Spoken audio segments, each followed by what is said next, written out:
Once you have determined what you want on your primary and secondary antibodies, it's time to choose your antibody pair.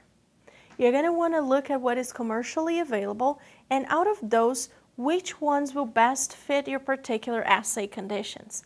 Make sure you don't take word of mouth for it. Make sure you look at the data yourself and/or search peer-reviewed journals and other antibody search engines. For more information on that, please remember to look at all the information we have at the end of this course. Last but not least, make sure you choose an antibody that is provided by a validated vendor and that you can find all the necessary information on their data sheet. When we're talking about our primary antibody, the first thing you want to think about is the immunogen or the antigen sequence for which that primary antibody was designed. Then you want to look at which applications has that antibody been validated for. Make sure Western blot is included on that list. Then you want to look at the reactive host species. You need to make sure that the reactive host species matches your sample. Then double check the host species and make sure that that is different than what you are targeting. You also want to make sure you have information on the primary antibody, isotype, and subclass. You should also be able to find on the data sheet information about the expected molecular weight or size of that protein.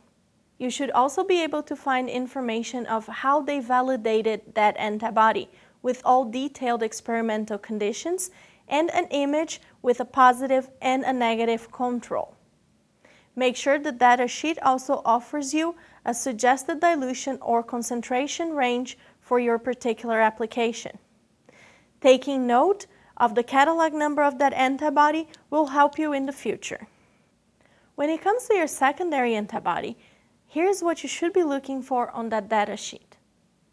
The first thing is to see what immunogen was used to develop that secondary antibody. Then you want to make sure that that antibody is validated for your particular application, in this case, Western blot. You also want to make sure that that secondary antibody is labeled with a molecule that you can later on visualize, be a dye or an enzyme. Double check the reactive host species.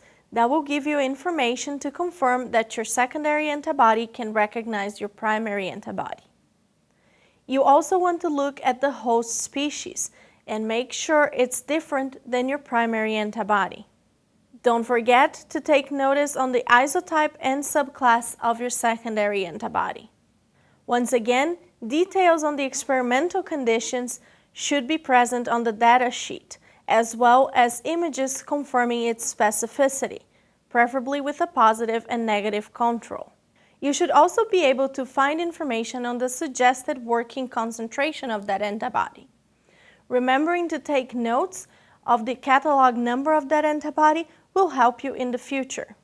So if you've ever worked in the lab for more than a couple months, or if you've ever had to look up information on a data sheet, you may already know that that information is not always all there.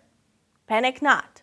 Remember, you can always call the vendor to get additional information, including the experimental conditions they used for their validation and the images that confirm that validation was performed correctly.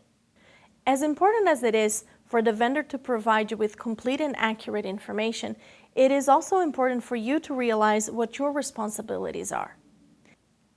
It is your responsibility to review the information provided by the vendor. It is also your responsibility to properly select and validate the antibody for your particular assay conditions. The vendor needs to provide validation data, including images, when it comes to antibody production and purification. The vendor should also provide you with information on lot-to-lot variability. However, you need to double-check that there is no lot-to-lot variability, especially again under your assay conditions, and you will also need to provide validation data when you're ready to publish your Western blot.